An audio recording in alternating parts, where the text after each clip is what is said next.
Mesdames et messieurs, bonsoir. Il est 20h sur les antennes de la télé Futur Média. C'est parti pour le sommaire de cette édition avec le syndicat autonome de l'enseignement supérieur section Dakar. En sit-in ce matin, ces enseignants de l'université Cheikh Anta Diop de Dakar réclament le paiement de leur indemnité de recherche d'heures supplémentaires, entre autres. Les impactés de la baie de Han haussent le ton suite au blocage de leur indemnisation et la pollution causée par les ICS. Ils comptent assiéger la direction de l'ONAS d'ici mardi si rien n'est fait. Pèlerinage à la Mecque, 5 pèlerins sénégalais hospitalisés pour différentes pathologies. Il s'agit de maladies liées au diabète et à l'hypertension artérielle. La température qui avoisine les 50 degrés Celsius ne facilite pas davantage les choses. La fête de Tabaski, à moins d'une semaine de la célébration, les marchés refusent du monde. Les voleurs et pickpockets en profitent pour effectuer leur sale besogne. Retour au bercail pour les Lions du basket après leur défaite en finale de l'Afrobasket face au Nigeria. Assou Traoré et compagnie se projettent déjà sur le mondial en Espagne. Voilà le sommaire de cette édition. Tout de suite, le développement.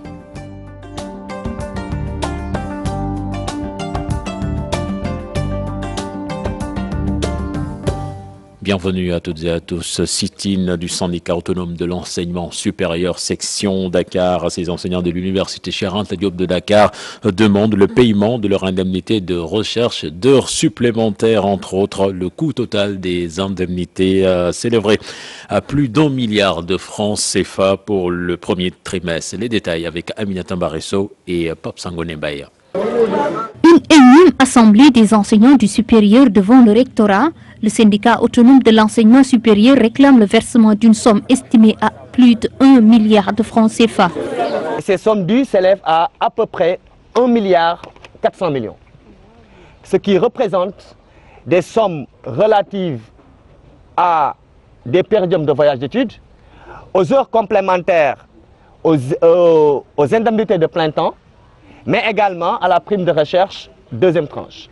Le SAES fustige le mutisme des autorités universitaires face au retard dans le paiement de la somme due. Jusqu'à aujourd'hui, en tout cas jusqu'à l'heure où on vous parle, le rectorat est dans l'impossibilité de nous dire exactement quand est-ce que ces montants vont être payés. Ce que nous dénonçons parce que c'est des sommes qui sont dues depuis très longtemps. Nous avons utilisé tous les voies et moyens possibles pour ne pas en arriver là, mais force est de constater que face à l'impossible également, nul n'est tenu. Outre cet argent lié aux indemnités, les enseignants du supérieur disent n'avoir pas encore perçu leur salaire du mois d'août, cela malgré la circulaire du ministère des Finances. Nous restons à l'université Cheikh Anta Diop de Dakar avec la fermeture du campus social ce 26 août. Des étudiants critiquent la démarche pour le chef du département de la gestion des cités universitaires. La décision a été prise en concertation avec les représentants des étudiants. Les récalcitrants étaient informés de la fermeture. Là-dessus, nous écoutons Khalifa Babacar Diagne au micro de Pape Sangone Mbaye et Amina Mbarisso. Il ne faut pas se tromper. À chaque fois qu'on ferme le campus, il y a des étudiants récalcitrants qui sont de deux catégories.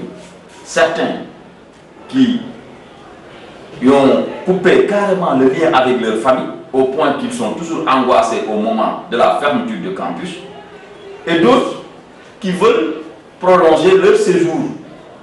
Et quand vous venez, ils vous parlent d'examen. Et les quelques étudiants qui restent vont être avertis par la sécurité du coude, et après avertissement pour certains et après rapprochement du service social pour les autres qui pourraient avoir des problèmes sociaux pour renouer le lien avec leur famille, on va en fait faire des sommations et demander à ceux qui restent de sortir des cités universitaires. Baie de Han, des impactés réagissent suite au blocage de leur indemnisation et la pollution causée par les ICS. Ceux de Mbaoupel comptent assiéger la direction de l'ONAS d'ici mardi si rien n'est fait. Nous les écoutons au micro de Salif Sow et Asmalik Diop. Nous sommes inquiets, indignés et vraiment nous avons trop mal. Parce que la baie d'abord, premièrement, les gens n'étaient pas d'accord. Ils ont tout fait pour nous convaincre. On a accepté. Ce qu'ils ont programmé pour dédommager, c'est insuffisant parce qu'on sait actuellement le prix de terrain ici en bas, tu ne peux pas l'avoir à moins de 10 millions. On nous propose 3 millions. Et ces 3 millions-là, on n'arrive même pas à les recevoir. Ils ont payé une partie, ils ont laissé le reste. Le minimum de respect qu'ils devaient avoir pour nous, ils ne l'ont pas. Moi, je les ai adressés 3 correspondances. Mais même non, c'est une réponse. Qu'on nous réponde, qu'on nous dise oui ou non. Nous sommes plus de 200 familles. Et les gens qui sont là, ils ne sont que des gourgourlous, comme on a l'habitude de le dire. Ils n'ont rien, ils n'ont pas de salaire. Ils ne faisaient que cultiver ou pêcher, alors qu'il n'y a plus de poissons, il n'y a plus de terre.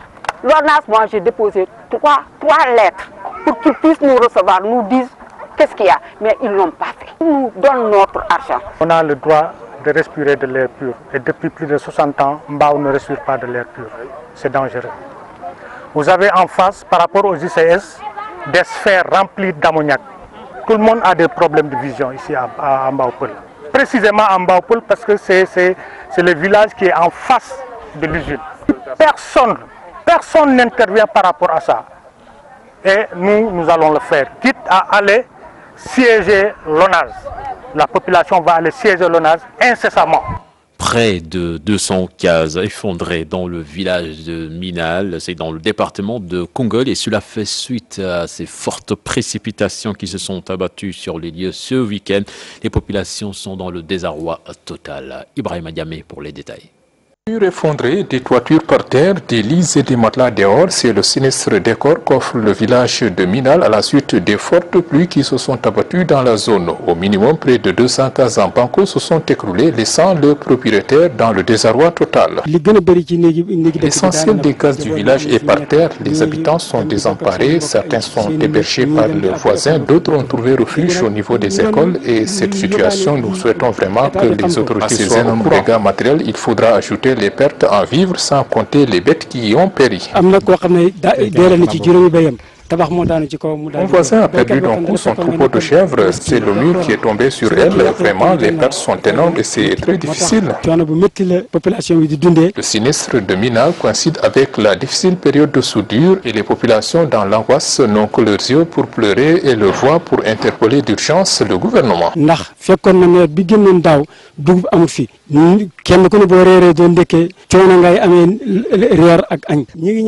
L'année dernière déjà, les récoltes n'étaient pas bonnes. Nous sollicitons vivement l'intervention immédiate du gouvernement parce que nous sommes dans une inquiétude profonde. C'est vrai que nous avons toujours demandé de l'aide de l'État en de pareils cas, mais jamais on en a obtenu et je ne sais pas pourquoi.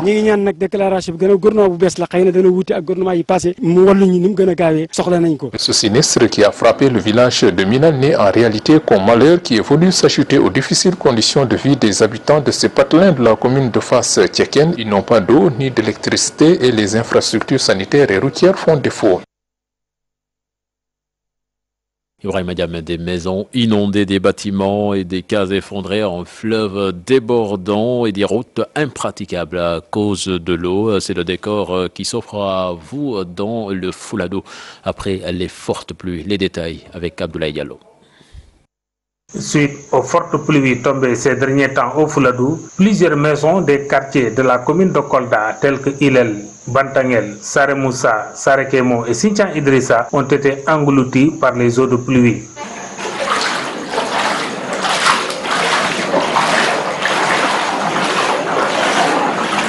Des maisons effondrées, des ponts démolis, des routes devenues impraticables, c'est un autre décor engendré par cette même pluie. Ici, nous sommes dans la commune de Bignarabé, non loin de celle de Kolda. Les usagers prennent de gros risques pour la traversée à cause du débordement des eaux. Il y a beaucoup de risques. Maintenant, il faut qu'au moins les autorités nous prennent des mesures, au moins que les gens puissent traverser, parce que sinon il y aura des accidents. Parce que je vois des enfants qui ont des charrettes qui sont en train de conduire et peuvent avoir des noyades. Même les pirogues qui ne sont pas des pirogues modernes, c'est une petite pirogue, ça peut se renverser. Ils n'ont pas de gilet. J'appelle les gars, ils dem. Bon, à sa moto, ils font 1000 francs. Il y a une moto qui dem. Mais c'est trop risqué, mais comme les gens ils ont besoin d'aller à Kolda, nous aussi, on prend notre charrette pour les aider. C'est pour cela seulement. C'est trop risqué. Alors c'est une situation vraiment délicate. Et voilà que nous sommes à quelques jours de la Tabaski, mais il se trouve que la traversée pose problème. L'eau a augmenté et maintenant, même si vous avez un colis pour l'acheminer, c'est tout à fait des problèmes. Ça fait perdre du temps et avec les motos, on paye très cher. Des fois, il y a des gens qui veulent envoyer le ravitaillement. Également, là, c'est des difficultés.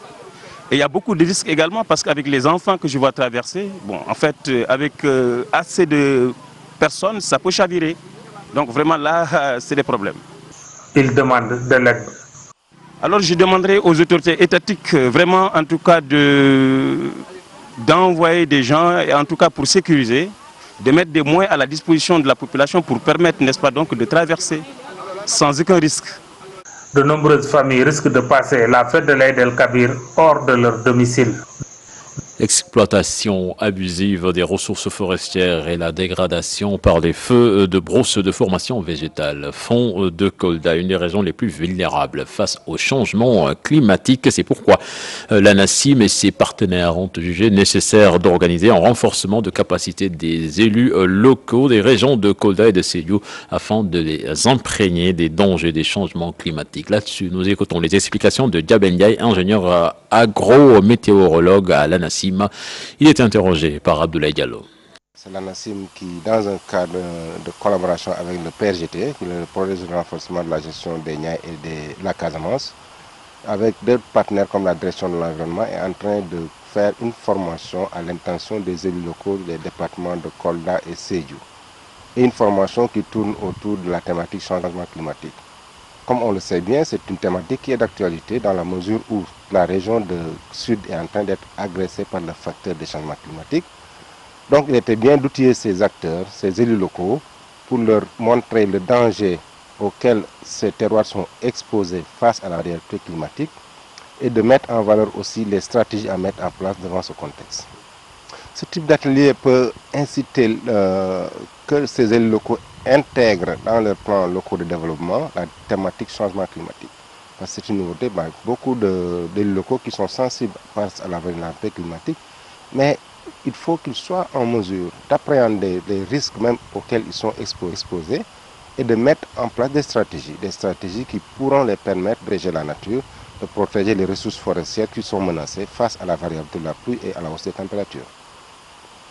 Nous parlons à présent de toute autre chose avec l'affaire Kémi Séba, vue par la classe politique sénégalaise. Ibrahima Sène du PIT, membre de la mouvance présidentielle, soutient que l'activiste ne subit aucune pression politique pour l'enfoncer. Malik Noël Sek, de son côté, pense que le combat de Kémi Séba pour sortir l'Afrique de la zone CFA dérange. Un sujet signé Mambiram Youf et Tierno Laurent Mendy. Le fait de brûler un billet de banque, un délit, mais au-delà de l'acte soutien Malik Noël Sek, c'est ce qui compte, c'est la finalité. Donc son acte, bien que symbolique, a eu toute la portée qu'il fallait.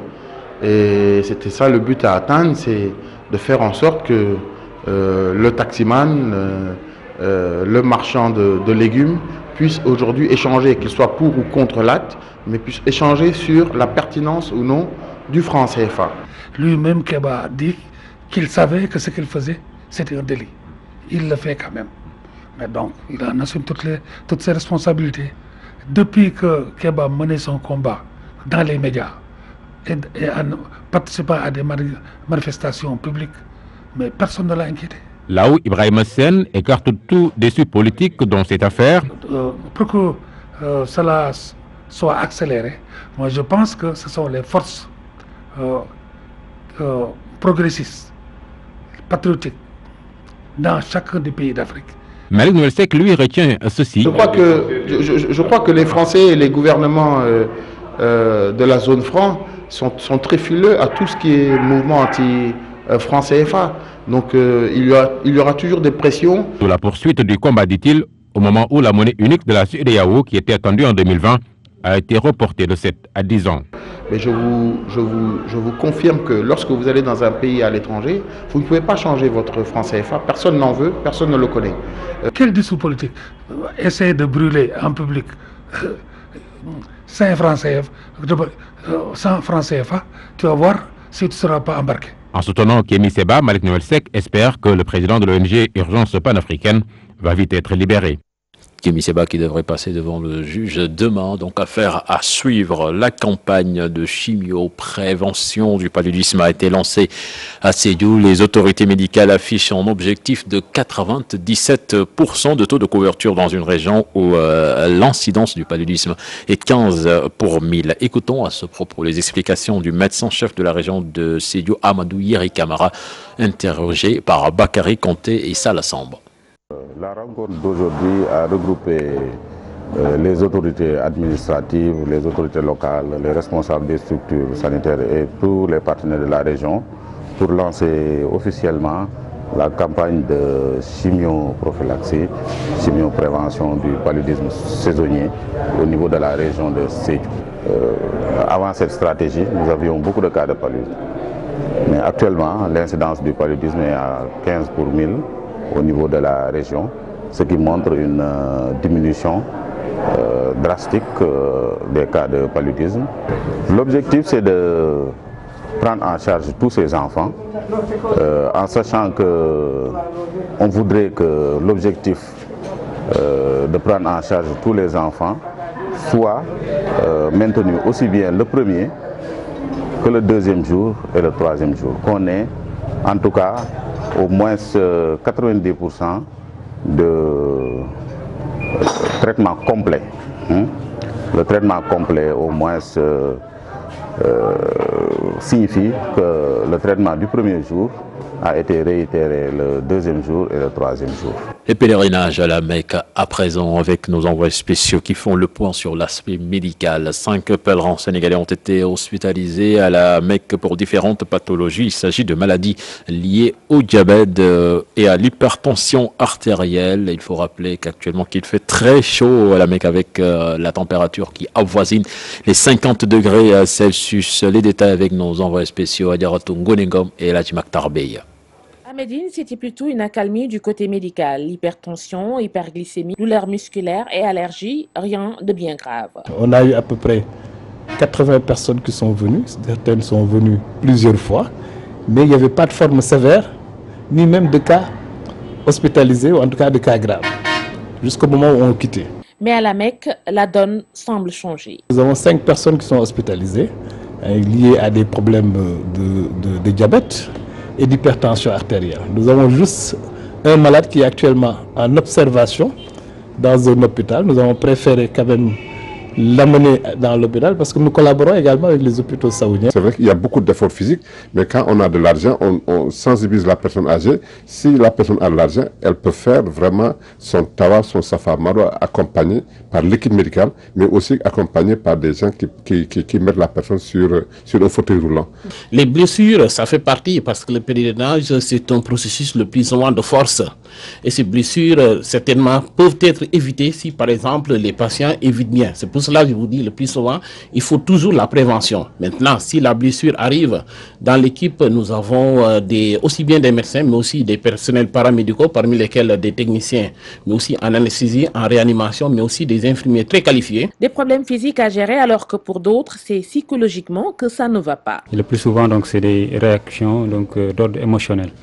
Donc, en dehors maintenant de tout ce qui est anxiété et troubles liés à des troubles de sommeil. Mais le gros problème à la Mecque, c'est la chaleur. Il paraît qu'on est entre plus de 40 et on s'approche de 50. Voilà.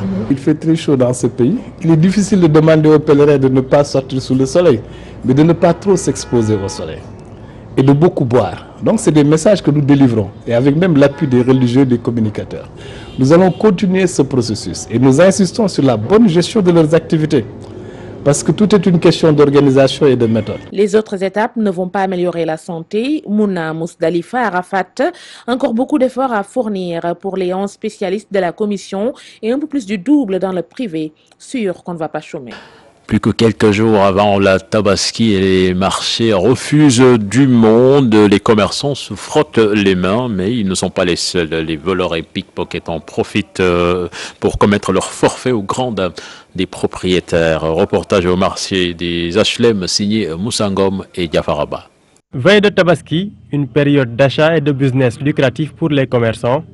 Toutefois, la forte affluence dans les marchés dakarois constitue également une véritable aubaine pour les malfaiteurs. Les Maintenant, ils attendent que vous fassiez vos achats, puis ils vous suivent avant de vous piquer votre sachet. Quand il y a beaucoup de clients, certains viennent juste soutirer vos marchandises. Il y a des gens, quand on le voit, on va comprendre qu'elles ne sont pas là pour acheter. Tout récemment, on a pris une demoiselle qui tentait de voler des tissus. Et puisque c'est une femme, on a fait preuve de clémence en récupérant juste notre bien. À situation exceptionnelle, précaution particulière, certains propriétaires de magasins ont choisi quant à eux une méthode bien plus sûre, la vidéosurveillance. Il y a certains vendeurs qui crient qu'ils ont des caméras juste pour décourager les voleurs. On a des caméras et en plus on surveille.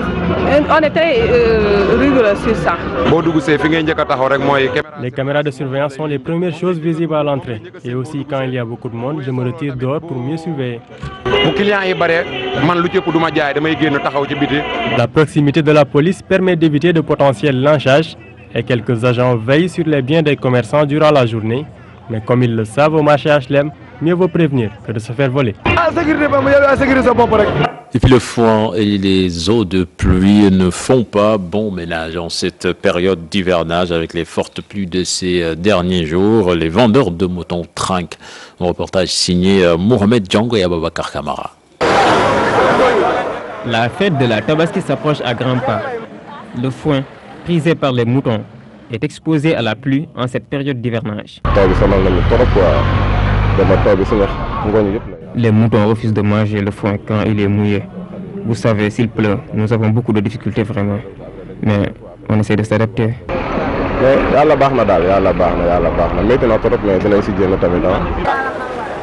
Le foin est l'alimentation du bétail et quand il est mouillé, les moutons refusent de se nourrir. Mais les vendeurs ont quand même leur stratégie.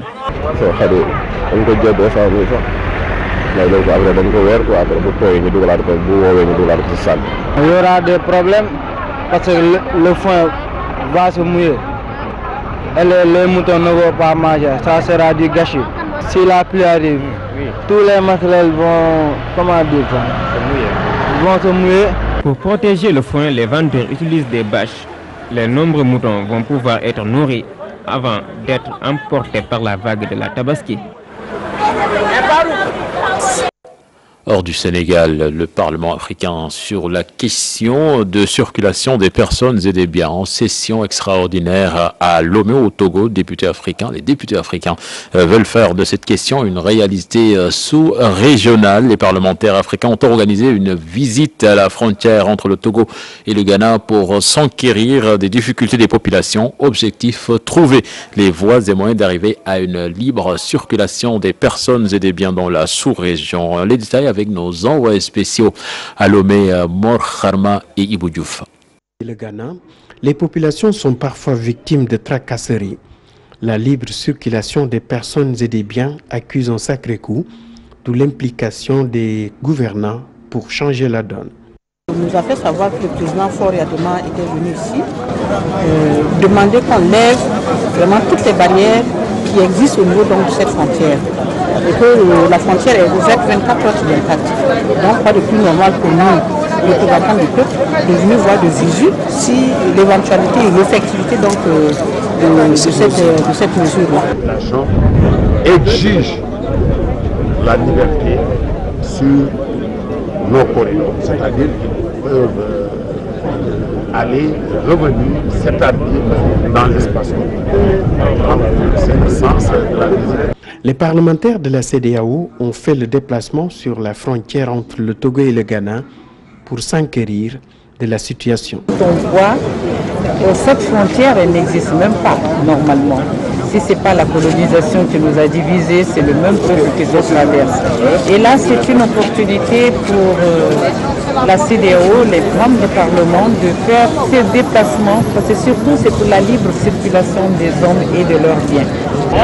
Now, this is the main entry point on the Lagos-Abidjan highway. C'est une route principale qui relie le Ghana et le Togo. et le Nigeria. Donc, on ne peut pas laisser continuer les tracasseries, d'où l'importance de notre visite.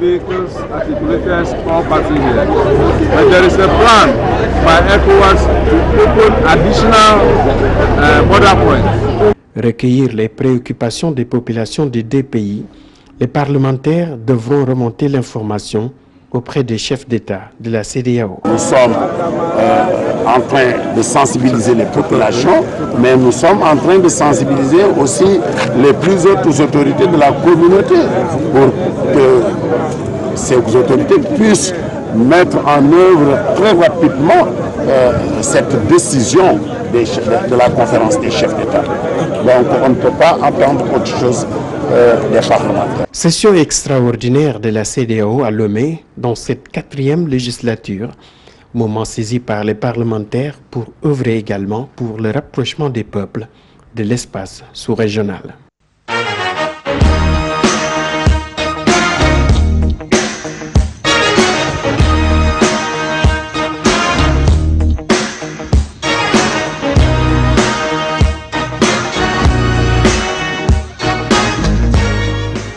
Basket, les vice-championnes d'Afrique de retour au Bercail. La bande à Assou Traoré, MVP du tournoi de l'Afrobasket. Triste de n'avoir pu conserver leur titre de champion.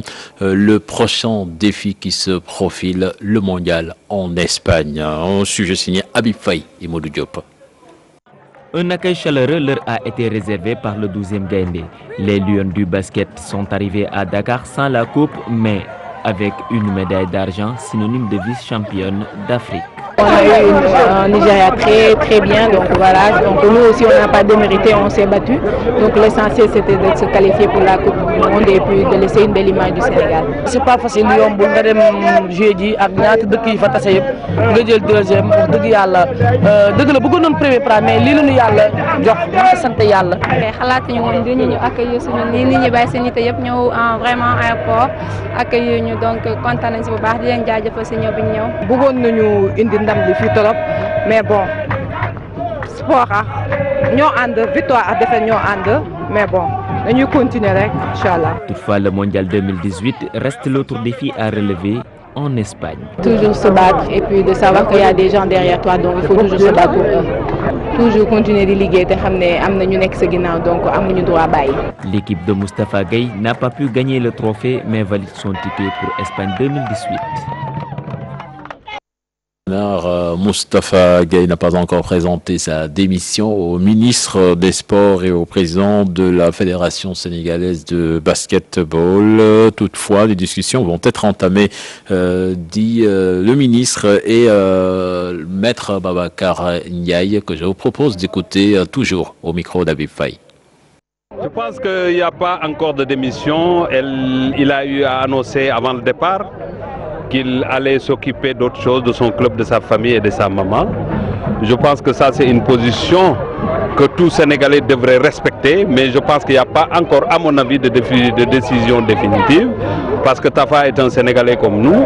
On fera le bilan après l'afro-basket masculin, parce que moi aujourd'hui je me tourne sur l'afro-basket masculin, et après l'afro-basket masculin, on fera le bilan de tous les deux afro-baskets et on en tirera toutes les conséquences. Puis le conseil du président de la République en charge des sports salue la performance des Lions vice-championnes d'Afrique. Ndongo Ndiaye pense qu'il faut continuer à travailler pour qu'une nouvelle génération de basketteuses puisse continuer à assurer la relève. Il était l'invité du JT de 13h. Je vous propose de l'écouter au micro de Chérifia.